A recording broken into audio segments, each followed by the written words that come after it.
When jurors at UK's Southwark Crown Court found Academy Award winner not guilty for his 9 sexual offence charges, I wrote here on the Gateway Pundit.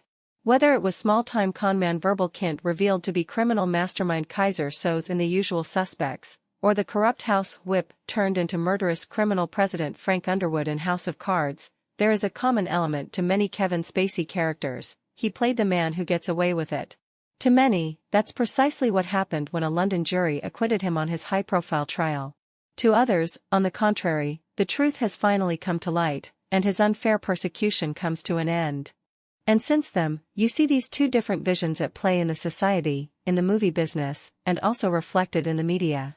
Hot summer deals on the Gateway Pundit discounts page at MyPillow. Use promo code TGP for up to 80% off. To begin with, Spacey is plotting a Hollywood comeback, after the #MeToo movement struck him hard and fast, sending him from beloved A-lister to Hollywood pariah in weeks, to dwell in the limbo for 6 long years. A long-term friend, Hollywood author Jeffrey Mark, came to his rescue, spoke for him and said that his Mark's spidey sense tells him that we have got good things coming from Spacey. Daily Mail reported. Kevin Spacey is one of the most talented human beings on the planet, and he needs to get his career back, because we're missing out on all the wonderful performances. He's still got a lot left in him. So let's leave all this nonsense behind. Let's celebrate Kevin Spacey. He's my buddy, I do.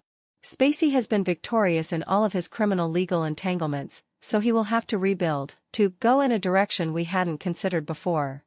He's going to do something new and creative because that's who Kevin is, and we're going to see a whole new creative side of him come out. Most folks are going to say, wow, I never knew. There's a lot more coming, good stuff coming, and I'm thrilled to see it. I think it's all going to be about the money. If Kevin comes up with something that looks like it's going to make studios money, they're going to forgive him. And if Kevin can't come up with that, they're going to use these false accusations as an excuse. Mark states that even outrage like this comes and goes in fads. But he is very clear that he doesn't want to look the other way at pedophilia. We can't say, well, Kevin wasn't guilty, so therefore nobody else is. Unfortunately, a lot of people are, just not him. And sometimes we have to err on the side of the children and say, well, we're going to take it on my chin because we got to keep the kids' welfare. The most important thing. I think if this scandal was about anything else, I would say he was terribly unfairly treated. Only because the subject was children, you've got to take a step back and say, this is unfair. But in a way it's understandable, and I'm thrilled that he has been exonerated. That's fair. While some support for Spacey's comeback has arisen, it is far from the predominant tenor in the press or on social media. Having been acquitted, should Kevin Spacey be uncancelled? It all started when Anthony Rapp accused Spacey of attempting to molest him at a party, when Rapp was just 14. Mary McNamara, on the LA Times, addresses these questions. Within a week of Rapp's accusation, more than a dozen other men came forward with accusations of sexual assault and inappropriate behavior.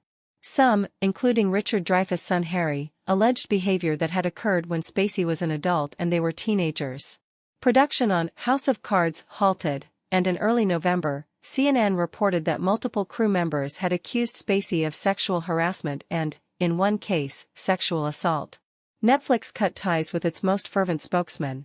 In the Old Vic Theatre, that Spacey ran as artistic director from 2003 to 2015, a reported 20 allegations of inappropriate behavior came to light.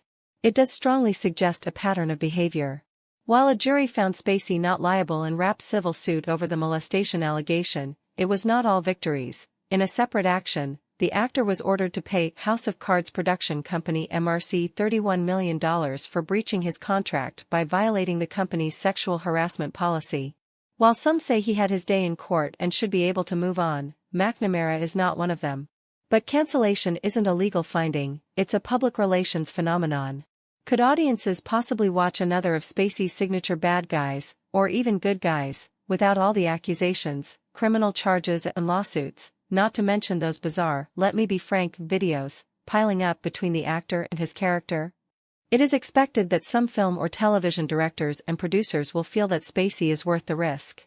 But if his past performances manage to rise from the shadows of scandal, it's difficult to imagine him reviving his career, at least in the US, anytime soon.